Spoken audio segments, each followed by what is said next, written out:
podcast YouTube channel where each week I interview a new dancer, mover, shaker in our industry. Before you check out the episode, please be sure to subscribe to our channel and also check out the full library on iTunes and Google Play Music. Enjoy!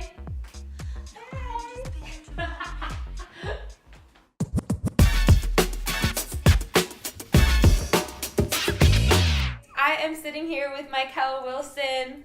Credits include, and I whip out a scroll, Prince, Justin Bieber, Jasmine Sullivan. You assisted choreographed with Mykell Knight for the Britney Spears Femme Fatale tour. Mm-hmm. And you did 5 million other things that I'm going to intro in the podcast because I don't want to be in my page like this.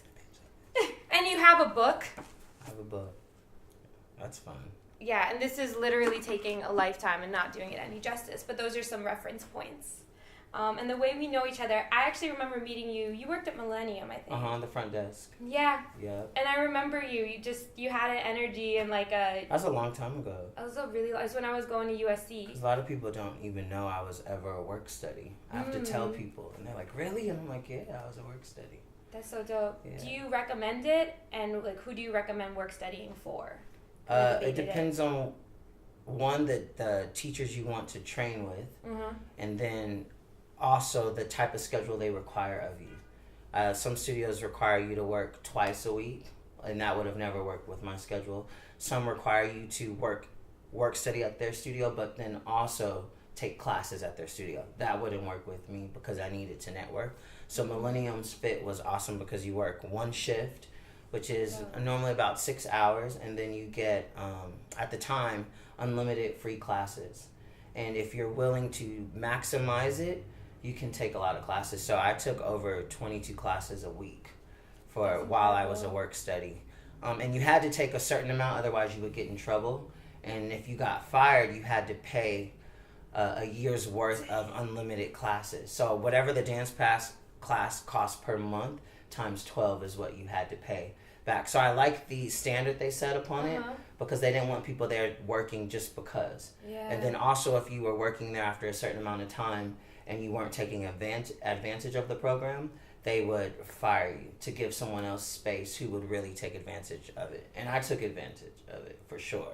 So it's a great thing if you're wanting to save money, and because class is expensive. And it's a good thing if you want to meet all types of people, because working at the front desk, you sign in the stars to the new people, to the parents, the kids, whoever it may be, and that interaction is nice. And you get a nice taste of just how the industry is so mixed, because people are from all over the world that go to these type of studios. So it was a great experience for me, and I love having that home base and that sense of community that you don't always get from things. That's awesome. When did you start teaching there, and did you feel like you had to prove something? Like, how did you get, I'm going to rephrase it. Sometimes when you're in one position, so let's say it's work study, or people know you from something else, and you're like, I want to teach now, or I want to choreograph, or I want to dance for this. We have to shift the perspective that people have about us, or perception. Yep. Did you feel like you had to do that, or? I feel like I had to do that at a certain point, but not right away with teaching. And that's mainly because it automatically did it for me. I didn't seek out to be a teacher, how most dancers are. Like, oh, I want to teach. I didn't even say I wanted to book certain jobs. My first number one thing was I just want to be great. I want to be amazing. I want to be a good person, and I want my skill to have a level of excellence that is beyond mediocrity, right? So those were my main things. And when I would ask teachers questions or agents, it wasn't, how do you book a job? How do you get this? My first question was always, how do you become amazing? How do you break the barrier from being good so you can transition into greatness? Because I didn't want people to ever say, why are you teaching? Or how did they get that opportunity? I wanted you to hear my name and people say, oh, that makes sense. Who else is on the job? Oh, that makes sense. Who else is teaching? And to do that, you have to hold yourself first accountable to a certain level that is never, ever reachable if you really want to grow. And from there, embrace whatever choices you have to make. So adding that to the second part of your question, when I started teaching, I didn't plan on it. Jen from Millennium, the director, I love you, Jen. I love you, Jen. She asked me to teach a free class that was going to be outside for North Hollywood. They used to block off Lincolnshire and do this little street community building festival. That's cool. Yeah, it was a cool thing. So all the businesses would have a table, and so for Millennium, they wanted me to teach this all ages classes real quick. And I said, yeah, I'll do it. I have good energy, a good personality. But what I didn't know is that I was good at teaching, because once that moment happened, there were some professionals who wanted a free class, random people on the street, older people, young kids, like super young. And Jen looked at me and was like, yo, you're really good at this. And I was like, yo, it's not bad. You know? And then she paid me, and I was like, oh my God, she paid me too? And from there, at the time I had already stopped my corporate job because I started dancing after college, just a whole separate story. Definitely want to hear that after this. I want to hear more about it. Yeah, so I said, I can make some side money doing this. And this makes more sense than another job because it's still connected to the industry I'm actively pursuing, because at this point I had only been dancing a year and a half, and so I didn't really know what I was capable of yet. I was discovering it, and you discover it over and over again. So long story short, I started teaching kids classes because I discovered I had that potential, and I didn't mind starting from the bottom. I honestly didn't. And I realized with that my kids' combos were hard. Like every week the kids were crying. And I'm like, why are they crying? And literally it's just crying? Literally. And it's because it was really difficult. I was a nice guy, but I was pushing, and the combinations were hard. So after that, I took one of the kids' combos, lengthened it, and then asked Jen to sub a beginning hip-hop class. And then those students couldn't grasp it. And so from there, I think it was like Connect at the time. He was out of town. And I subbed his 2 o'clock class because for whatever reason... Tuesdays and Thursdays. For whatever reason, the daytime had... it was just less crowded classes. And just more people take out night, which is the same thing I just said. But what's nice about it is you could kind of test it. It was a nice testing field. And even in that regular level class, my combos were still hard. So from there, I just started inviting my friends to learn before. And all of them were saying, Mykell, this is kind of hard. So I discovered that not only was I able to teach, but that there was a level of difficulty that could push even the professionals that I currently looked up to. So as that happened, and I began to just invest in it, I started getting more opportunities, and I was smart. I seized an opportunity. I'm from Los Angeles originally, and after Thanksgiving, most people go home for the holidays.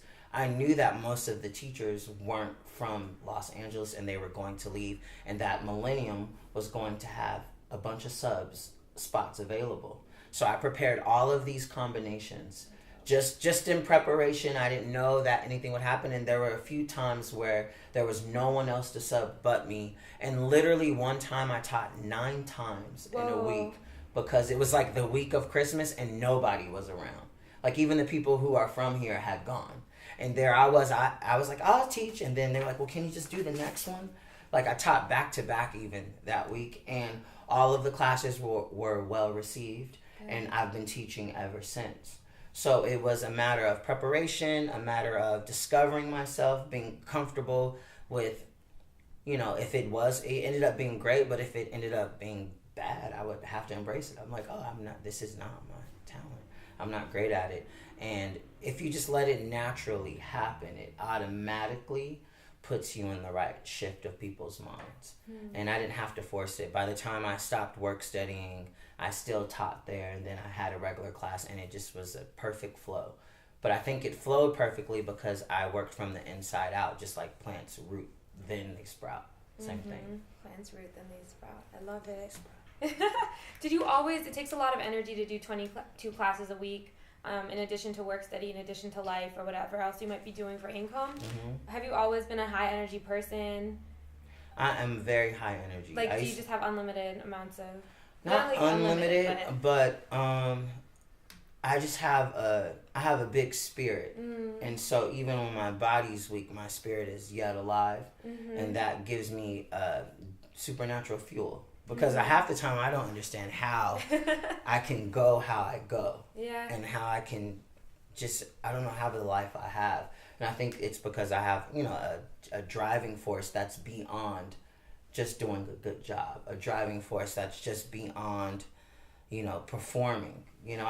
My performances are more so expressions of who I am and my purpose than they are, let me entertain you. And anytime there's purpose in it, it will reach beyond your own potential, because that's what truly gives it purpose anyways. So yeah, I just, I figured it out, and I knew what I wanted, and I wanted to make sure that I could honestly look in the mirror and look at my life and say, I actually tried. A lot of us don't really try. We say we tried and we do it a little bit, but to really try is to go to the point of sacrifice where you are almost dead. If you haven't almost died in your pursuit, then you won't ever truly live it, because the appreciation needed only comes through that death. And I really do believe that, and I was willing to go that distance. I risked everything to pursue dance, and that included my time and energy. So where do you draw the line? Because I had an experience where I was really sick. I was diagnosed with Lyme's disease, and I kept on. I was on tour and choreographing and dancing, and I kept on with it. And it was my mom. It was a serious. Okay, my mom, she broke her pelvis, and she's never asked me to come home. And so she asked me to come home. I will honor that. When I'm home, I find out my medication isn't working, and she said, you really need to take this seriously. And I still was figuring out, like, how do I get this date and blah, blah, blah. And my doctor was like, you really need to do this. And my body, if I really talked to myself, was like crying. And I think it was the best decision I made to honor my health for the next amount of time. But so how do you draw that line? Like, when I say dying, I don't mean killing yourself. I say going to the point beyond your understanding or your comfort level. You want to listen to your body, because in our industry you need your body. So the minute my body says stop, I stop, and I'll cancel everything. Really? Even a good audition or I'll shut it down, because I know that this vessel is, important, and the dream can exist without this vessel, but this vessel will still live on without the dream. I can always go get a different job or pursue a different dream. So I really do honor my health. So when I say trying to the point of sacrifice, it's not at the risk of your health. That should also be at the forefront, because for some people it is a risk to stay home and rest when you feel like you should be in class or auditioning or networking. Sometimes that is more sacrificial than going to those things. So it's knowing the direction you're headed, knowing what's needed for it, and then making the best choice for the health of all things. Like I said, again, from the inside out. Yeah. That's a whole world. I'm really leaning back. There. No, but this is art also. Just taking and it's not about perfection. It's about how we feel and how we are in the moment. Wow.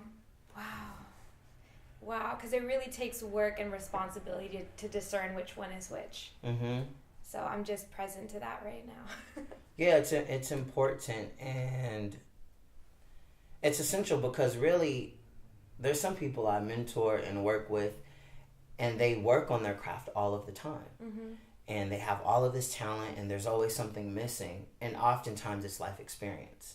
So if you're just constantly focused on work, you're not living life, and therefore you won't have anything to apply to your art, which is a lot of the reasons why we create art, is to help free people from the lives they've lived. You understand? So some of our favorite singers and movies that express this deep pain or something beyond the quality of the product, that happens and exists because someone lived an experience that will move us, and then they put it in their art or literally express the testimony of it. But that won't happen if you live life. If you don't live life, I'm sorry. So it's important to stop and say, like, yo, did I live life? I told one student, he's like, I'm not getting better. I was like, yeah, you look great, but it's just a disconnect. And then I literally stopped and said, who are your friends? And he was like, oh, I just been on the hustle since I've been here. I said, oh my God, you don't have like any legit friends? And you've been here a year? I said, don't dance next 2 weeks. Go make some friends. Go have fun. go live your life. And now he has a better balance. And when he applies that life to his movement, I can see the story.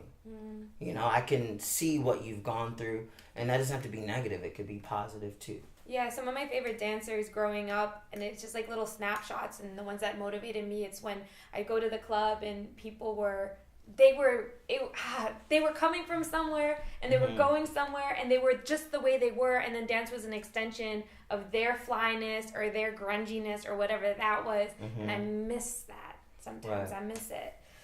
Can you tell me a little bit about this corporate life you referred to? It's just I went to school first, studied communications, minored in political science. I went to Cal State LA. I sort of discovered there that I had a calling for the entertainment industry because I did this TV show. What TV show? It was The Assistant with Andy Dick on MTV. It was a summer series. Yeah, we have it in the bio. It was super old, and I never expected to actually end up on the show, and then I ended up on the show, and I use my platform a lot for ministry and self-development, and my scene was coming up, and I was young at the time. I was in college. I think I was like 18, and I looked at this camera guy, and this big, huge, black, like strong, like serious dude, and I said something to him about his life, and his eyes filled with tears. And he shed one tear, and then I was like, all right, bro. And I went and did my scene. And in that moment, I knew that I was supposed to do the entertainment industry. In that moment, I literally heard God's voice like, this is where I need you to be a light. And I never grew up wanting to do the things I do now. They were not dreams of mine other than singing, and I actually had even given that up. It was just not what I wanted for my life. But I knew I was supposed to be here. So that happened in college, and I had some opportunities that followed, but I was disobedient to that call because it was just I didn't want to deal with not knowing how much you're going to make. I didn't want to deal with networking with people who lived a total opposite lifestyle of me. I guess I just wanted to live in a bubble of just my own world, which we oftentimes want to do, but that won't change the world, so don't do that. So I finished school and had like a normal job. At first I was like working at Abercrombie, which then I started getting promoted, and then I was about to have another promotion to even go corporate, and then I had a game plan. I was like, I'll go to PR, then I'll go back to law school, and then I'll do politics. Because at the time, it wasn't common to see a black male working at Abercrombie in position. But I had honestly never had any issues. Nothing negative ever happened to me, not one thing. So I said, I can fully work it from here and let it be a statement. And they were a Fortune 500 company at the time. But, you reach a point where life presents to you security, and then life presents to you purpose. If you live aware enough and you're willing to listen. And I grow a lot in life and prevent myself from having to be broken down by it because I listen and kind of throw myself under the bus first, right? So I stopped and I realized that I couldn't choose security over purpose anymore. So at 23 and a half, I was like, I prayed and I said, okay, I'll do the entertainment industry, but I don't want to go back through acting. I want a different avenue. And I had just moved to Studio City and randomly took a dance class at this studio I never heard of, Millennium, and I was never a dancer really. And I just took a class, did well. Didn't even know did well because I was getting called out in groups but I didn't know what it meant. I just thought like, they just call people out for fun. It's just like the club, you tag people in. I literally had no idea, but there was a natural something in me when it came to potential, and that was another sign that maybe I should dance a little bit, but I hadn't actually decided to. So I started from that time of the TV show, and then after school, I think I took like 2 classes a year just for fun. And Clear actually had a audition. I met a dude at the mall who was like, yeah, I'm a dancer. And I was like, tell me about it. Like I take class once a year. Everyone's like, I used to dance. I took ballet when I was 3, and they're like 57. I'm like, it doesn't count. It happens all the time. But anyways, they tell me about their agency, and then so I'm crazy and spontaneous. I went online, looked up the agency. They're having an audition. I'm gonna just go. I just show up at this dance agency audition. I make it to the end, right? Which is amazing. I didn't know how amazing it was until now. But at the time, I was like, oh, I made it to the end. Then they called me in for a meeting. And they were like, yo, we were thinking about signing you. Tell us about you, your dance training. And I was like, oh, I've really never danced in my life. Like, I've taken a couple classes, and then I heard about your audition, and I just showed up. And then they pumped the brakes. They're like, skrr, crash, crash, crash, crash, crash. And they were like, you have a lot of potential, but normally once you get into the agency, that you have to now compete with all the people in the agency. And according to what you've told us, you're not quite ready as we thought you were. You just had a good audition. Can I ask you a quick question about that? Did you have any informal training or anything like sports or dancing around the house or? I mean, I danced a lot growing up, and music is in my blood. And I did like a college team that I helped start. Don't ask me. I just do random things for like a month. Or so you think it's random. But literally just for a month. Damn. And then that was it. I was like in, and then I was out, and I was like, oh, I'm not doing that. But I've always understood dance. And like in high school even I did a lot of different, what are they called? Electives? After no. school? But I was in like every... Club? Yeah, basically. I was in every club you can be, literally every club. And so for the Black Student Union, every February I would help compose a dance. But it was just like stuff from music videos. I didn't realize I had so much potential. I just was giving to my community ultimately. So yeah, like I ended up doing that, and they told me they couldn't sign me at that time. They said, but for the next 6 months, invite us to all of your dance things, and then we'll figure out, just to make sure you didn't have a lucky audition and you're actually skilled, So I appreciated them for having a standard beyond just seeing someone do well once.